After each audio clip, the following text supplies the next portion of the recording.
Today, we are going to talk about the difference between modern and traditional techniques of education. With me is educational psychologist Nikita Yadav. Could you introduce yourself, please? Sure. Thank you so much, Akash, first of all, for Pleasure. inviting me to the podcast. I am Nikita Yadav, a school and educational psychologist, a resource person with CBSE, a life skills trainer, as well as a researcher. So that's a short, crisp profile of me. And what do I love or what do I do is I help the teachers and the students to navigate their personal and professional journeys towards the excellence. Right. Wonderful. So Thank let's you. start with the podcast. Definitely. Yeah. So could you give an image of what traditional techniques in classroom are? Sure. So, see, if in case, even though I'm not so old, but if in case look back to my days when I was in school, that was a traditional teaching method. Yeah. Back in 2015 and 18s, wherein it used to be more like teacher centric instead of student centric. It used to be the focus were more into rote learning method. Hmm. कि जो मैंने पढ़ाया है बस वैसे ही लिख के आना है टू द पॉइंट होना चाहिए इधर उधर डेविएट नहीं होना चाहिए it was more bookish language that we need to go ahead with. It Mhm. was less of experiential learning. The reason why people used to question what is the use of Pythagoras theorem in real life, the traditional teaching method, because we used to only teach but not explain with the real life example what is the relevance of the topic Hmm. that we are learning in the class. So that was something because when I go back, that was the traditional teaching method.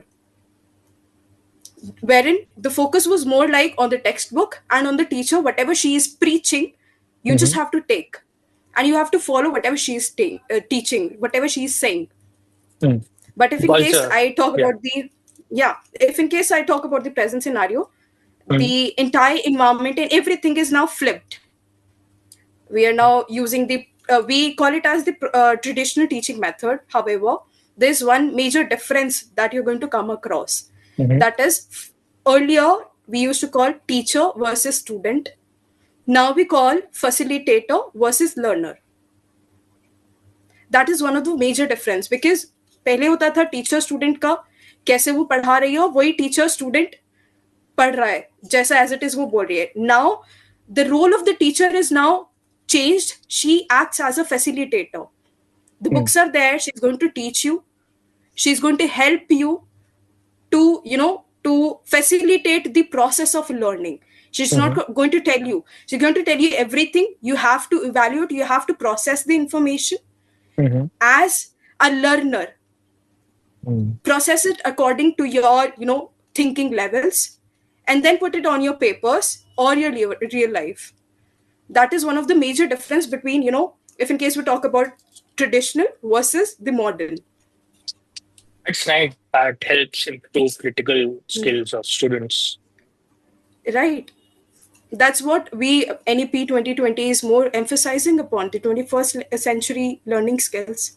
Hmm. Because of course earlier if in case we talk about the 21st century skills, the four things majorly that comes into the play whenever we're talking about the educational psychology, or let's say just the education part, Mhm. it's creative thinking, critical thinking, collaboration, and communication. The four C's, which was not there when the traditional teaching method used to be there. Why? Hmm. Because it was only the teacher who is involved, not the Hmm. students. So, how their creativity is going to be enhanced, how their critical thinking is going to be formed, how they're going to collaborate with their peers, Hmm. and how they're going to communicate. And not just Right. communicate, rather effectively communicate so that you're not just speaking, but you're speaking and the other person is also, understanding from the same perspective. Whatever Hmm. you're trying to say, they're understanding from the same point of view.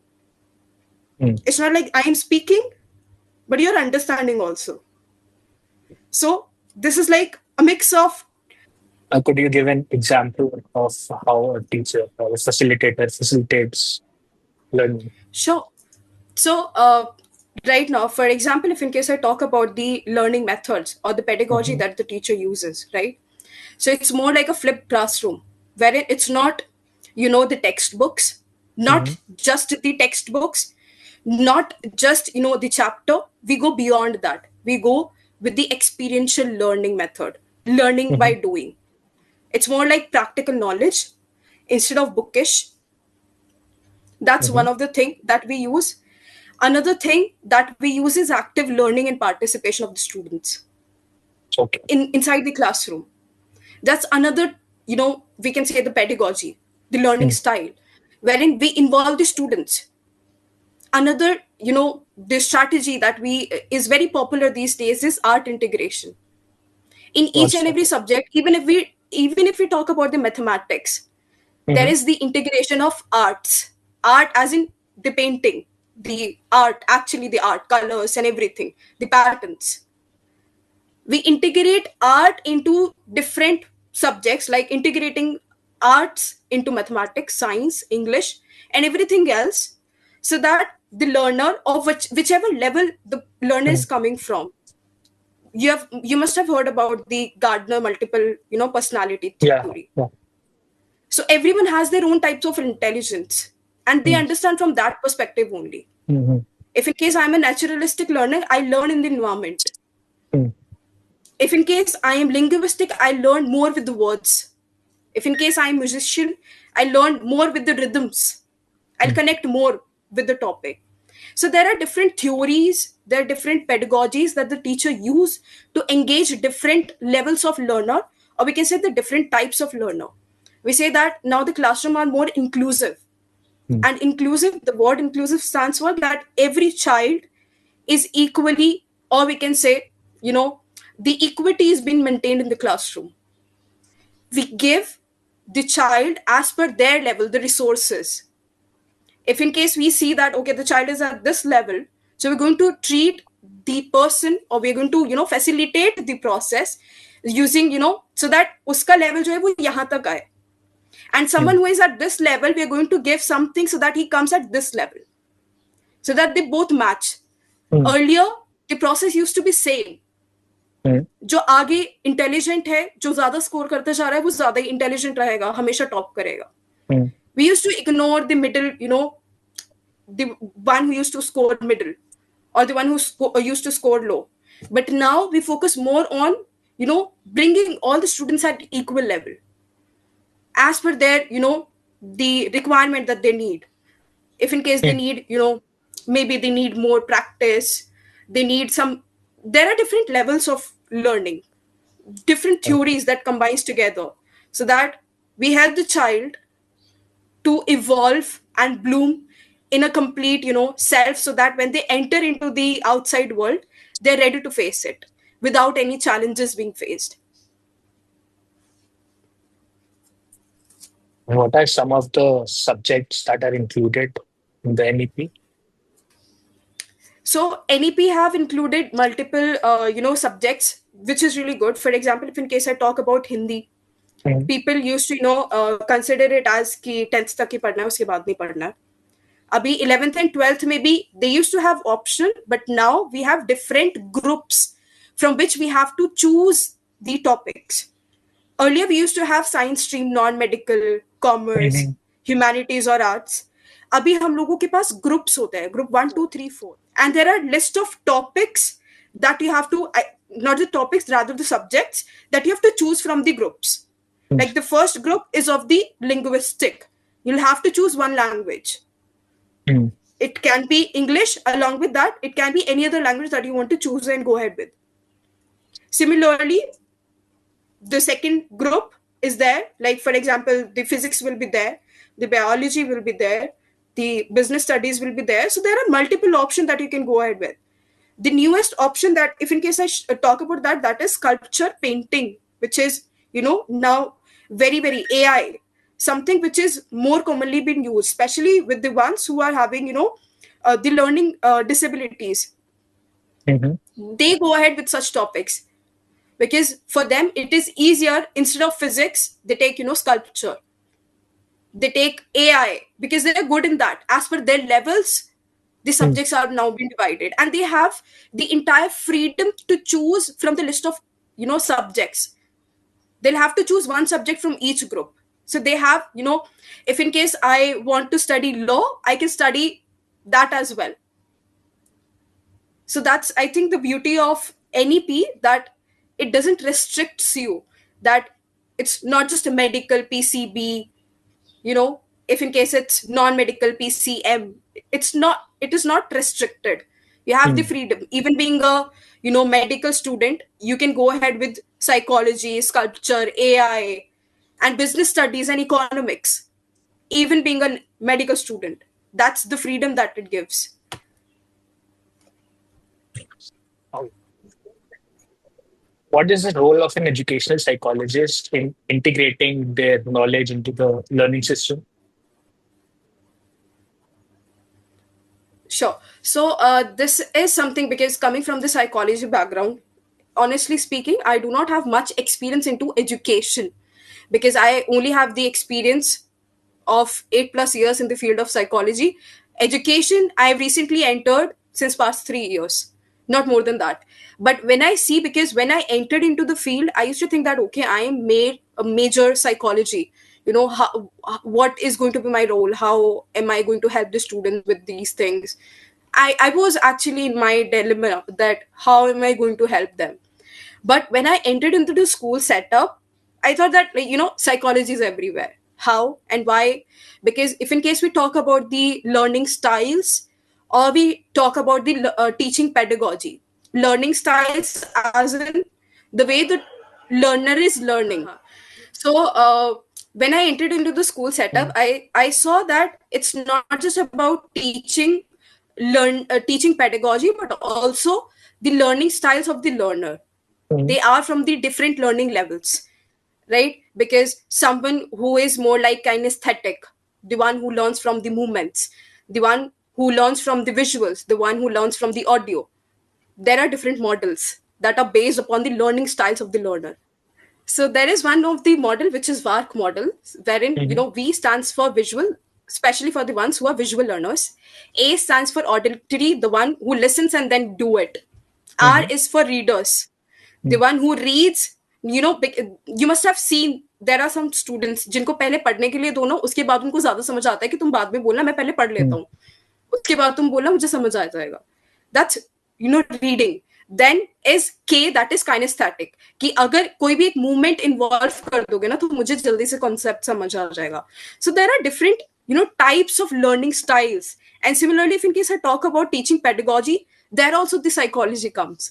How? Because there are different, there is one basic root foundation of teaching, that is lesson plan. Whenever you enter the classroom, you need to have a lesson plan. Mhm. And lesson plan is based upon Bloom taxonomy, which has 3 domains: cognitive, psychomotor, and affective. Mhm. Cognitive is based on your learning levels. There are 6 levels. Starting from, because everything is now being used in the lesson plan, which is Mhm. the main foundation. Whenever you enter in the classroom, the teacher needs to have a lesson plan कि आज वो कराने क्या वाली है. And on the basis of the level of the learner, कि वो अभी, as I said, cognitive के 6 levels होते हैं. Starting from the base, lots and hots, low order thinking levels and high order thinking levels. So below 6 are divided into low order thinking level, and the Mhm. above 6 are into high order thinking level. The lower one are remembering, understanding, and applying. Remembering the past knowledge, and then understanding whatever the teacher is saying in the classroom, the concept, understanding of that, and then applying it. That's the low order thinking. Then Mm. comes the high order thinking, which are another 3 level that comes in. It's like the hierarchy of needs. ऐसे ही एक hierarchy of needs होता है जिसके अंदर learner को he has to go up in order to feel self actualization जैसे बात करते हैं. So in order to be creative, in order to apply your knowledge, whatever you have learned in your school setup in the outside world, you need to reach at upper level, which is high order thinking, which is creating level. If in Mm. case we talk about 4, 5, 6 levels, that's analyzing, evaluating, and then creating. Mm. Analyzing whatever you're doing, is that correct? Analyzing it, and then evaluating it. Okay, fine, this is what I have done. On what basis I'm going to evaluate? Is there any other method that I can approach, that I can Mm. deal and go ahead with? And then comes the creating level. Okay, I find another method. Now, how to do that? Right. So this is how how beautifully the psychology is integrated into each and every aspect. going from the cognitive theories, the behavioral theories, when we talk about the reinforcement of the students when they're participating in class or when they're achieving something, achieving any score, they're having their results in front. So how behavioral theory helps in there, using the rewards and punishments if in case they're not behaving correctly or what we expect them to, not even correctly, but what the exact way that we are expecting them to behave in a certain situation. So psychology is something that is, I believe is everywhere. It's not just psychology in the clinical setup, but in education also, because that is something, the foundation. When they're going to grow into the life outside world, they're going to face, adversities and everything, because that is something that is unavoidable. They're going to face this stress. They are going to. That's mandatory. Face karna hi hai. But how to deal with that? The school teaches. If an aspiring psychologist wants to become an educational psychologist, what advice would you have for them? So there is one thing that is for sure, because if in case you want to be an educational psychologist, right? So you already have the psychology degree. Till masters you have to do, just normal hum log karte hain, bachelor's and then masters. And then in order to be an educational psychologist, you need to have a degree in education. It can be B.Ed, right? It can be any diploma in education, right? So it depends upon, just like any teacher do it, the B.Ed, M.Ed part, or PhD in education. It's like the same process. But in order to be an education psychologist, you need to have something which is from the educational background, not just from the psychology. So it's like when you combine the psychology degree with education degree, when you're having both, so you become an educational psychologist automatically. And what So is this the is scope like of the short, crisp process. Yeah. what is the What scope is of an the scope of education? education? Yeah. So, see, because the ever fast changing world and the scenario that we are living in, we all know how important it is for every school to have counselor. Even the government have made it mandatory to have every school is supposed to have one school counselor. Okay. Right now, how it is going to impact, and the emerging field of psychology, education psychology, because even if we enter into the school setup, there are very limited school, because they don't have that much of budget to keep a school counselor separately.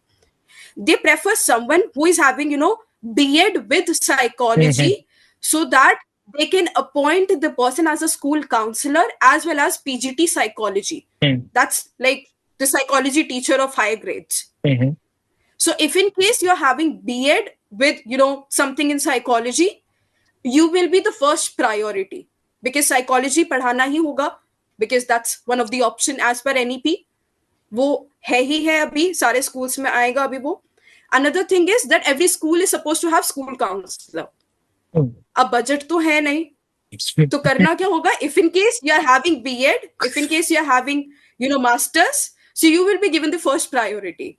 If in case you are only having B.Ed, तो वो बोलेंगे दोनों के लिए अलग अलग दो बंदे नहीं रख सकते हैं. We want someone who is having both the things. So that's how the field is emerging very with a fast pace. So I think whosoever wants to go with the school counseling or anything like that, you should, I think this is my perspective, that you should go ahead with something in education. That's a must. If in case you want to survive, you don't go ahead and practice PGT psychology, but you should be having as a backup plan.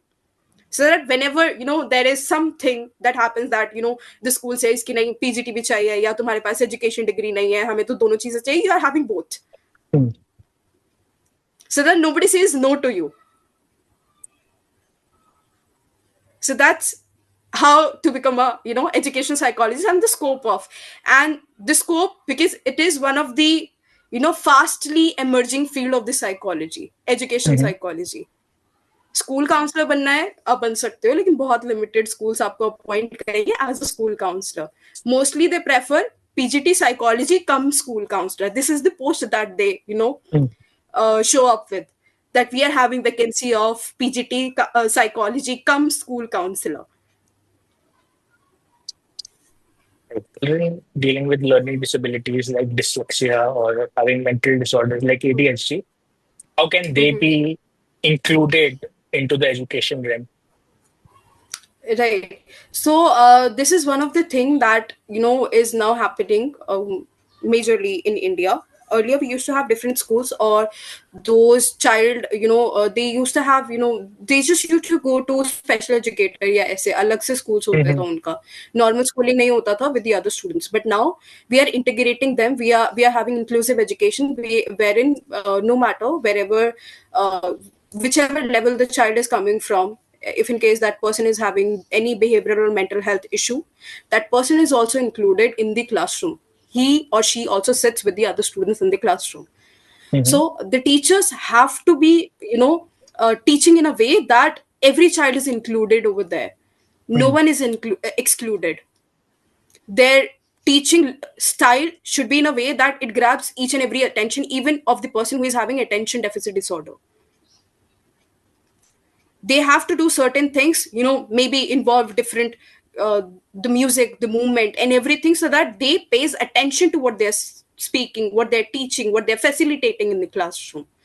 It's not just about, because ADHD is something which is very very major. Attention उनका होगा ही नहीं, hyper activity बहुत ज्यादा होगी. So channelizing their energy, having a lesson plan that gives food to each and every child as per their hunger. जितना जिसका level है, जितना जिसकी नीड है. If in case the person is having, for example dyscalculia, dysgraphia, या जो भी learning disability कोई भी है, या स्लो लर्नर है for that matter. Now because the school is inclusive, so they're going to have multiple students in the classroom. So teacher now have to level up as per the students, so that dinosaur ban jayenge otherwise teachers. Kyun? Because they're going to be extinct. Teachers, one thing that is, by being expected by the management is that she should be giving or teaching in a way that every child is involved. वरना फिर complaints आएंगी.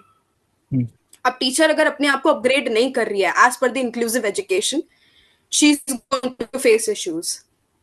She is not going to handle the class. फिर classroom management की बारी आती है, how to manage your classroom with such kids.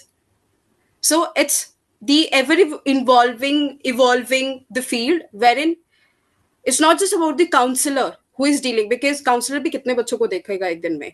So the teacher needs to adapt as per the changing environment. Not just like, of course, you're having counselor in your school, but how much attention she is going to give to that particular child. We cannot have, 1 hour of session with each child.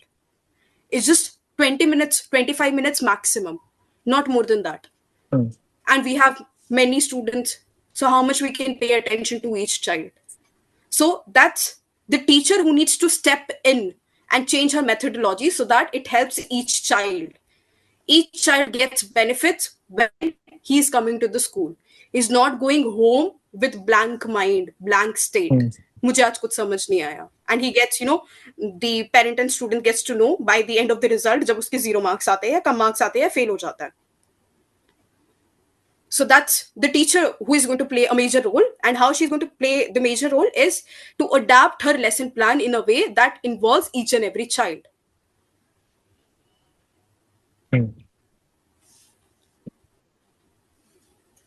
So that was my last question. It was lovely to have you on the platform. Thank you. Thank you so much, Akash. It's a pleasure.